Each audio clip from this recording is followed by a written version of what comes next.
Culiacán tiene desarrollo atorado, tiene infraestructura atorada, tiene programas sociales que quisiera poner, pero no hay dinero para poner. Las finanzas de este año van a retroceder en mucho otra vez, el crecimiento se va a ir a cero, igual que el crecimiento de los últimos años, que no alcanza un 1%.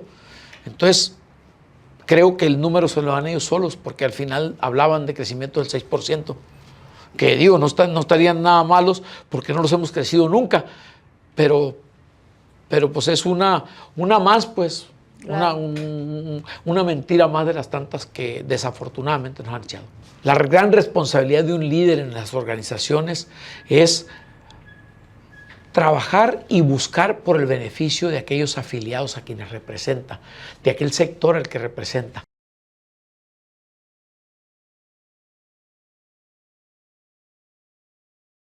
Hola, ¿qué tal, amigas, amigos? Bienvenidos a un episodio más de Diálogos por Sinaloa, donde hemos invitado a diversos expertos en temas de trascendencia para nuestro estado y para el país, líderes de opinión, académicos, empresarios, en fin. Y hoy pues estamos de manteles largos porque nos acompaña un gran sinaloense, un gran ser humano, un hombre de familia, un guerrero preocupado y ocupado por el acontecer de nuestro estado, tanto en la vida social, económica, productiva, política en general.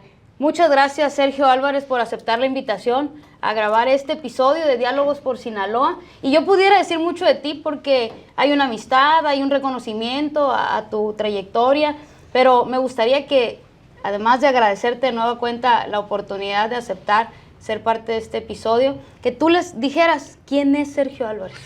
Muchas gracias por la invitación, diputada Paola Gárate. Gracias por invitarme a compartir un poco de las experiencias, de las ideas. Yo nací aquí en Culiacán, Sinaloa, tengo 58 años de edad. Me dedico al giro agrícola desde la producción de productos sostenibles, sustentables para la agricultura.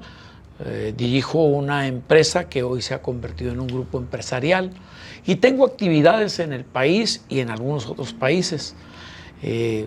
Esta empresa, que mañana cumple 35 años en el mercado, pues ha ido creciendo, evolucionando. Estamos ya en la transición de la sucesión. La segunda generación ya está entrando y pues como una herencia, la segunda generación está en revisar el entorno, los cambios que ha tenido el mundo, los cambios que ha tenido nuestra sociedad, los cambios que hoy políticos, medioambientales, sociales, humanos, están ocurriendo, nos lleva a prepararnos, a revisar algunas estrategias desde la empresa, desde la sociedad como ciudadanos y desde luego desde la parte organizada de las empresas como parte de los grupos organizados, que es muy importante participar. Y pues con mucho gusto estar aquí.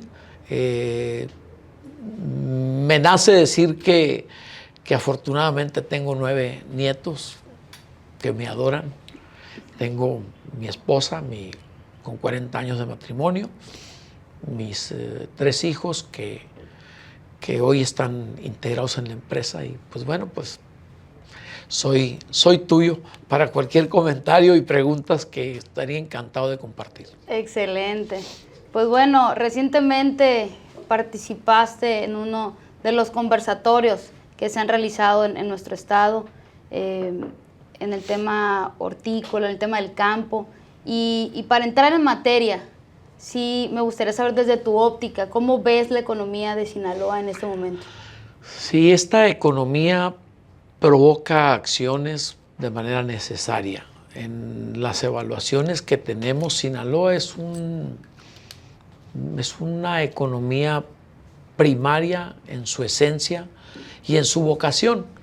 Alguna vez dirigí la Cámara Nacional de la Industria de la Transformación aquí en la delegación Culiacán y alguien me hizo una pregunta que si por qué Sinaloa no había caminado en la industrialización. Eso es cierto, no ha caminado lo que quisiéramos, ha avanzado. tenemos una industria de transformación de productos agroquímicos y productos libres de pesticida en el estado muy fuerte. Somos de los más referentes del estado, del país. Esta industria ha ido creciendo por la vocación primaria de la agricultura. Culiacán por muchos años fue el corazón agrícola del país. Guasave también lo ha sido. Y entonces me preguntaron que si por qué no éramos industriales, y yo les decía, si hubiéramos traído israelitas o palestinos, como ocurrió en Monterrey en los años 40 a Culiacán, en lugar de traer griegos, seguramente fuéramos industriales. Pero trajimos griegos y nos convertimos en primarios, y esto ha sido una historia de desarrollo y evolución. En estos momentos la economía pasa por su tercer año de hueco, de circulante económico en temas agrícolas, donde el primer año se perdieron 10,000 millones de pesos, más o menos. El segundo año se perdieron 5,000 millones de pesos en circulación, y este año se van a perder 15,000 millones de pesos. No todo es atribuible a la condición política o a la condición de seguridad. Hay algunos factores que influyen y impactan, pero lo que más influyó para este año es el tema del agua, pero sobre todo el tema de la economía con el maíz a nivel internacional. Tenemos una sobreproducción mundial de maíz, más de 1,260 millones de toneladas. Estas toneladas, el principal productor con más de 430 millones de toneladas es Estados Unidos. Entonces, al tener esto, él solamente en este año incrementó más de la producción nacional nuestra. Nosotros, que somos donde nació el maíz en el mundo a partir del Teocintle, en la zona sureste del país, somos uno de las economías que está como en 9º o 10º lugar en producción de maíz a nivel mundial, donde el primero es Estados Unidos. Pero Estados Unidos se ha evolucionado con esto porque tiene una serie de acciones que logra hacer del maíz un producto estratégico. Lo transforma en 36 subproductos de manera industrializada. Los más importantes pues es el etanol para los vehículos. El segundo es la alta fructuosa, que tiene una capacidad enorme para introducirse en la industria endulzantes, para refrescos y para muchos otros productos. Las hojuelas de maíz, que son tan consumidas en todos los hogares del país, pues también tiene otros productos, como por ejemplo alimento para ganados de manera agropecuaria, para todo el camarón, res, cerdo, gallinas. Para toda la industria tiene una serie de productos que se promedian en un 8% de proteína, y que estos están permeándose en las industrias del ganado, la industria alimenticia.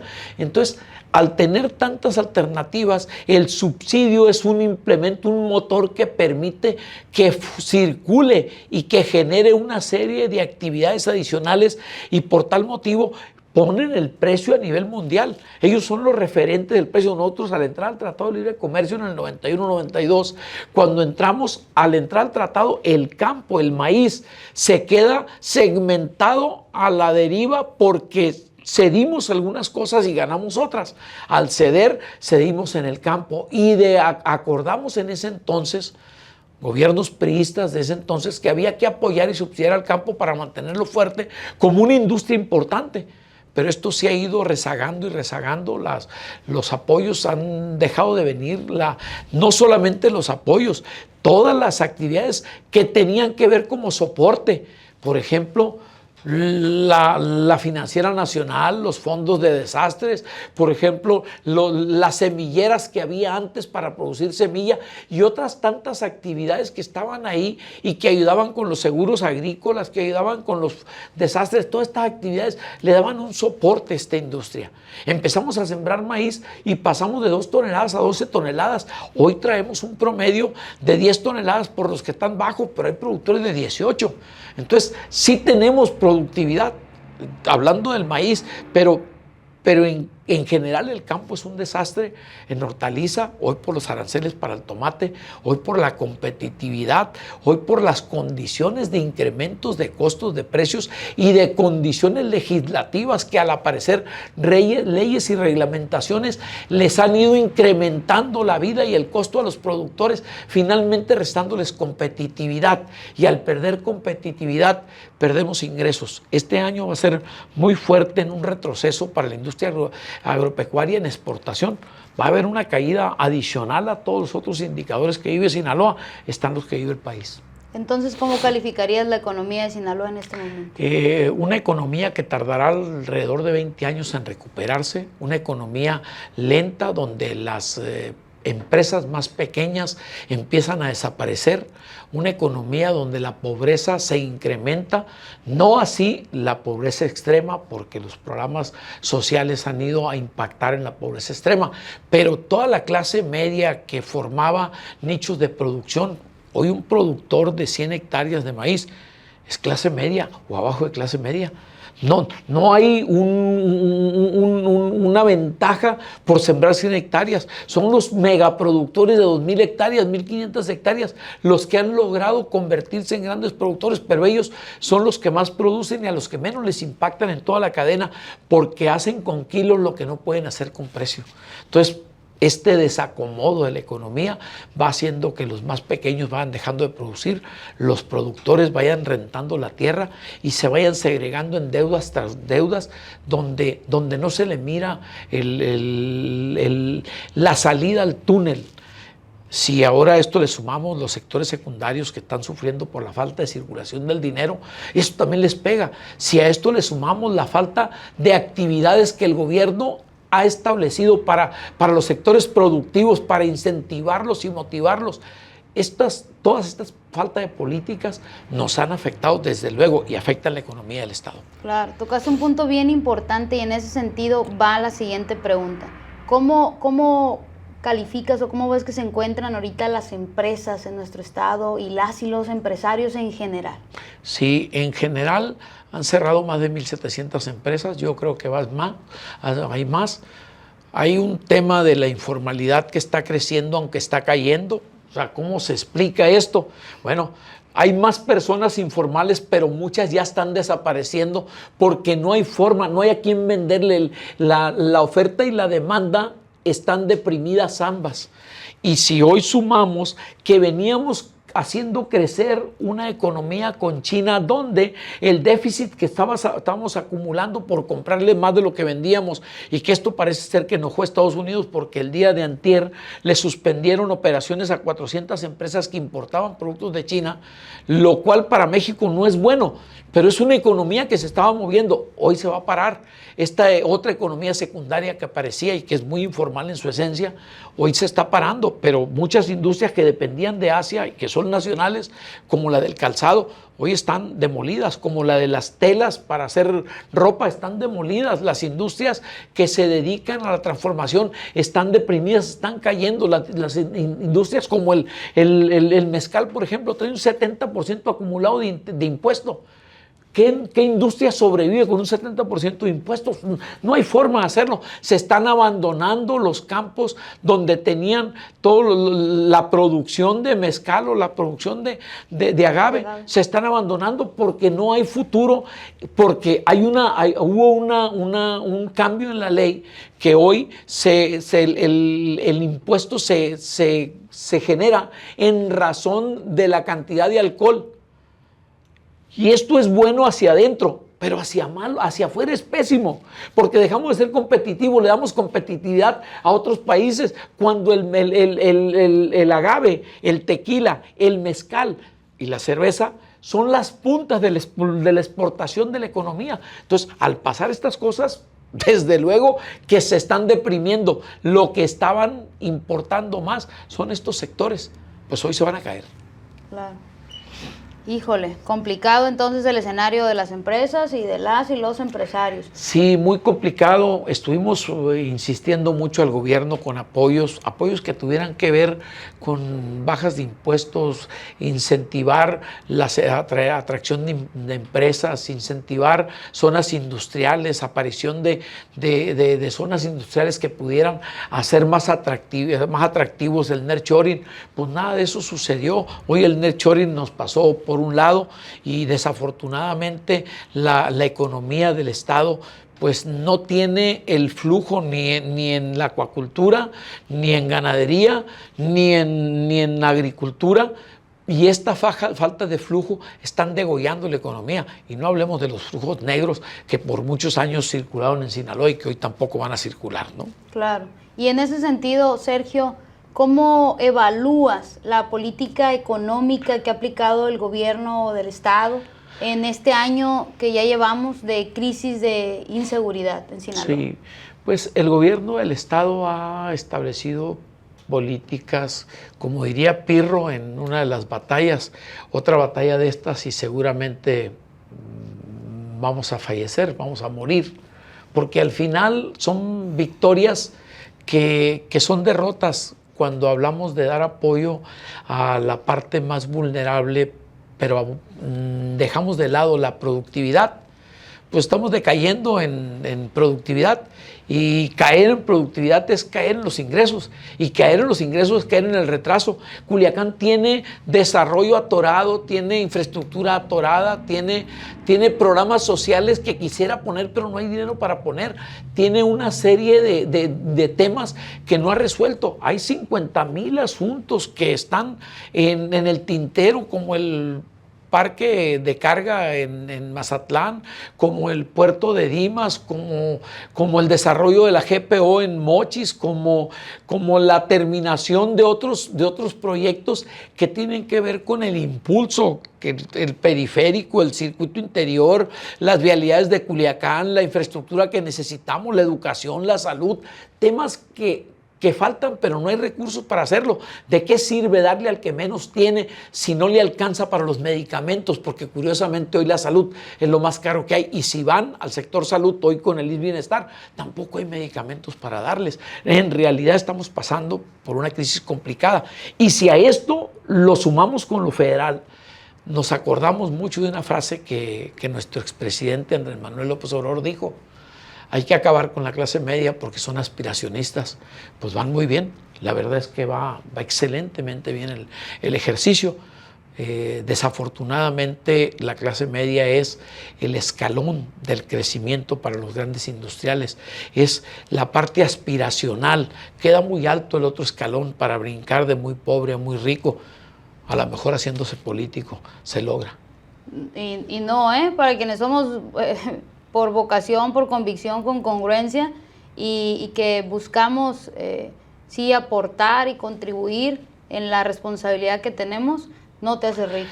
Pues mi casa, que es la casa de ustedes, sigue estando en la colonia Emiliano Zapata. Tenemos casos a nivel nacional y a nivel estatal de impunidad completamente, de viajes, de gastos, de riquezas, de riquezas que aparecen de la nada y que de repente nos están diciendo que estos ya tenían. Pues tenemos muchos casos y una impunidad rampante, horrible, desafortunada, que te dicen que bueno, no importa que sean más ricos, menos ricos, medios, y más pobres, siempre y cuando nosotros seamos los ricos. Claro. Entonces, hoy Venezuela, por poner un ejemplo, el dinero está en manos de los militares y del gobierno. Hoy Venezuela está viviendo una crisis enorme humanitaria y de producción y alimentaria. Desafortunadamente pareciera que el mundo se enfoca en voltear a ver algunas cosas humanistas, pero para que la brecha entre el más rico y el más pobre se angoste, no está basada en que el más rico sea menos rico. Está basada en la productividad y las oportunidades para que el más pobre tenga mayores oportunidades y vaya creciendo. Y esto solamente se logra con educación y con regulación gubernamental, pero que se base en la productividad de un país y no en el deterioro del mismo. Claro.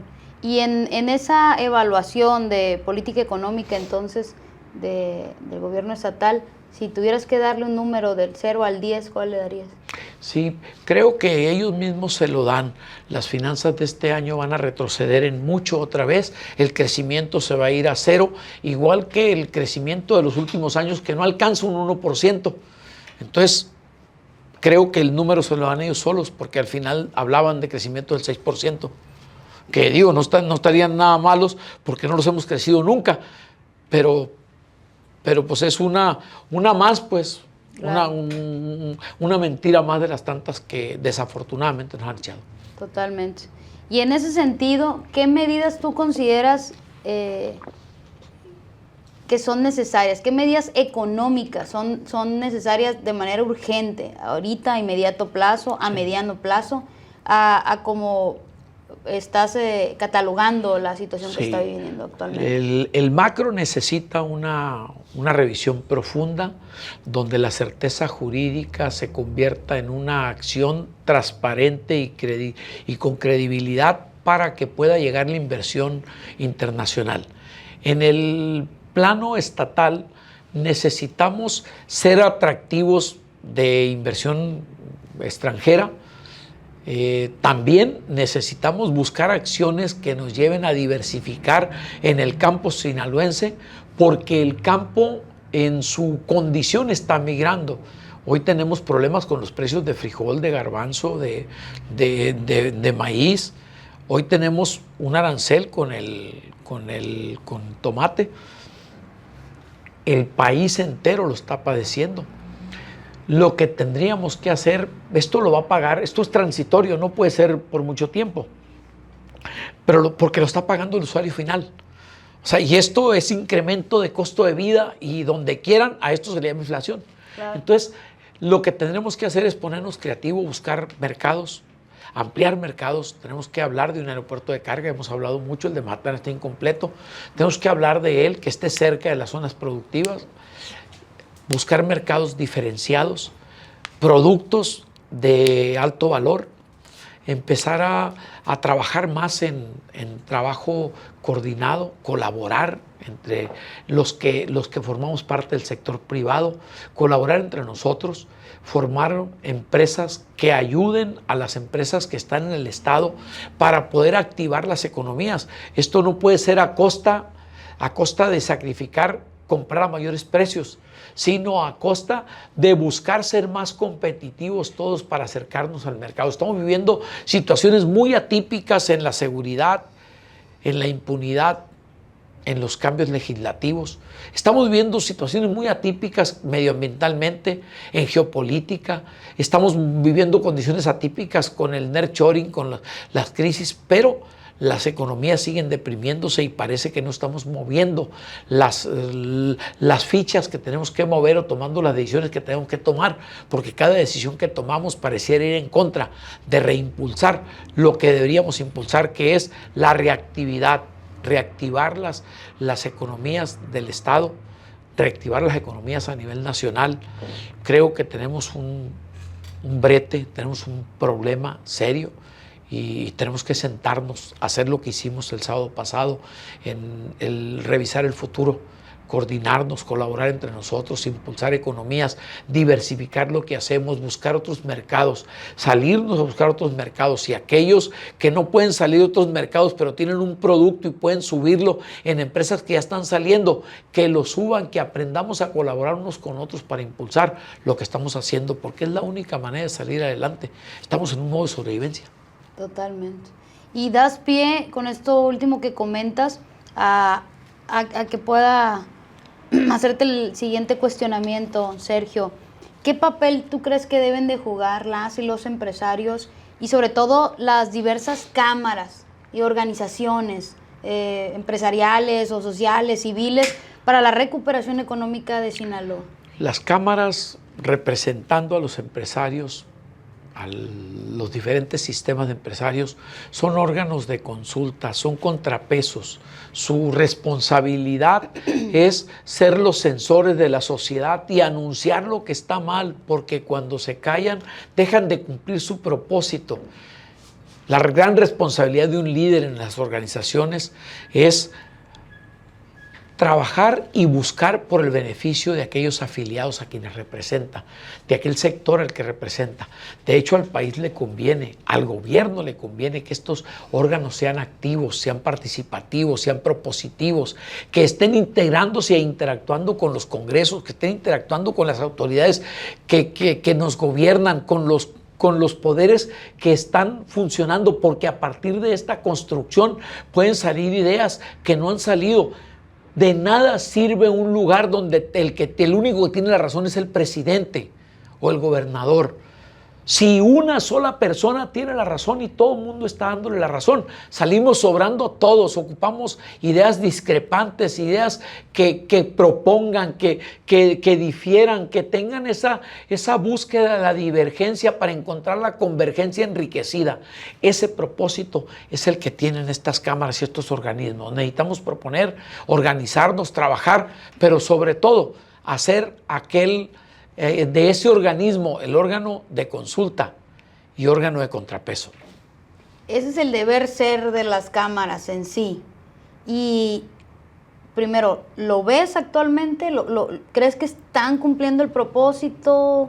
Y luego, en este momento de excepción, porque no es común, de pronto este programa lo ven en otros lugares.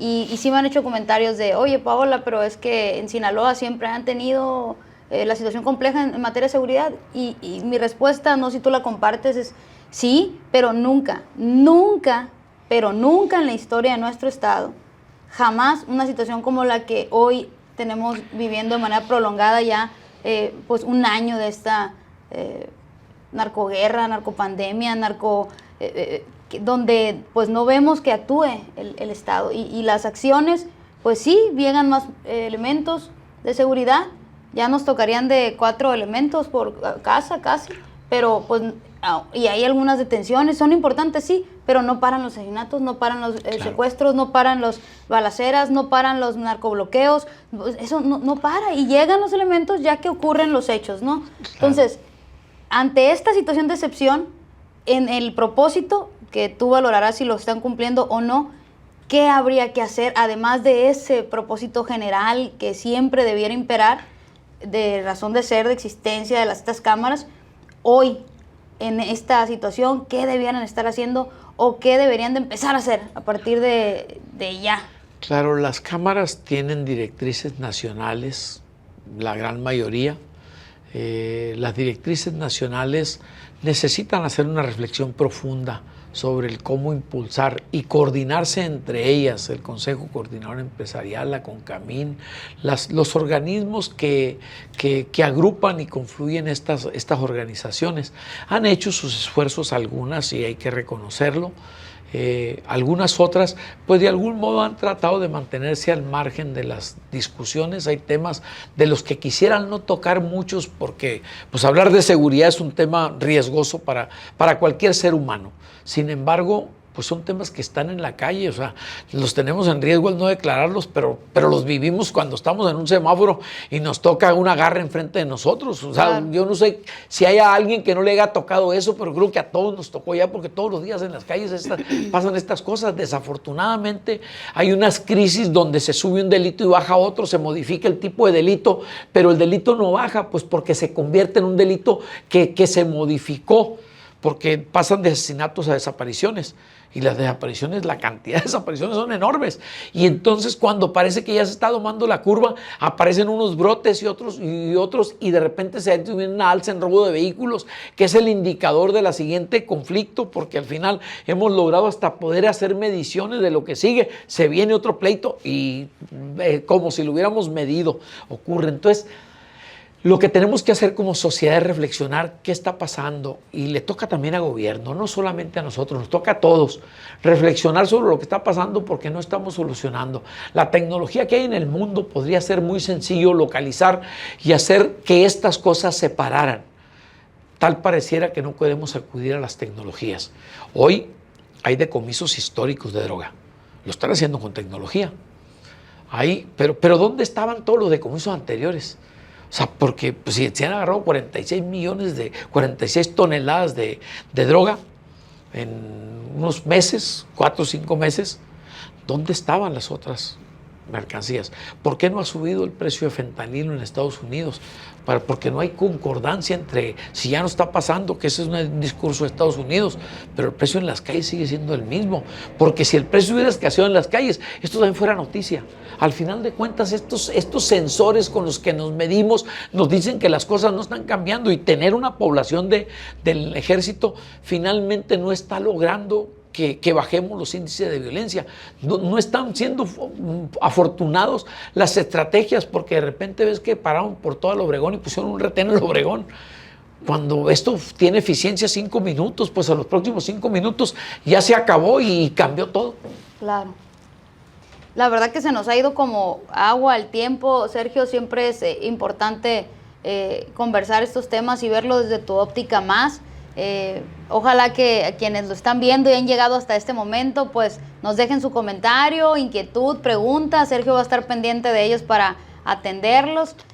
Si no se han suscrito al canal, es el momento de hacerlo y de activar las notificaciones en la campanita, y sobre todo de compartir este video para que más personas puedan verlo.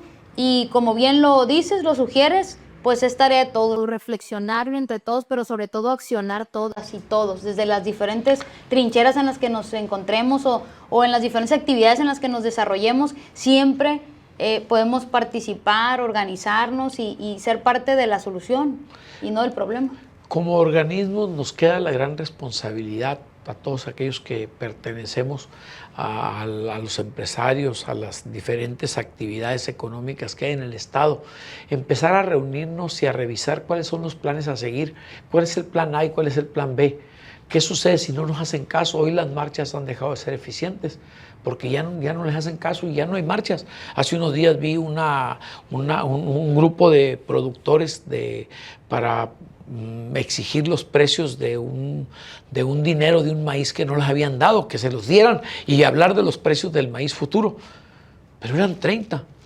Cuando ves 30 dices, no estamos convocando. ¿Qué nos está pasando para no convocar? Y si las estructuras de liderazgo que existen no funcionan, pues tenemos que crear otras. Y estas que creamos, tenemos que hacer el plan A y el plan B y el plan C, pensando en qué sucede si esto no funciona, hacia dónde nos vamos. ¿No vamos a ir para la casa y a seguir como el Barzón? ¿O vamos a tomar acciones para que esto no vuelva a suceder? Porque al final de cuentas no está ocurriendo nada. Claro. Y está en manos de todos. Pero ¿qué sigue después de la paz? Pues ¿qué sigue después de la paz y de tantas estas necesidades que existen en nuestra ciudad y en nuestro estado de reactivación económica, de infraestructura, de desarrollo, de crecimiento? Claro. ¿Algo con lo que quisieras culminar, que quisieras decirles para finalizar este episodio que ha sido muy ameno y que estoy segura nos vas a levantar el rating, Sergio? Álvarez, expresidente de Canacintra, empresario y un sinaloense comprometido con el acontecer de nuestro estado. ¿Con qué te gustaría despedirte?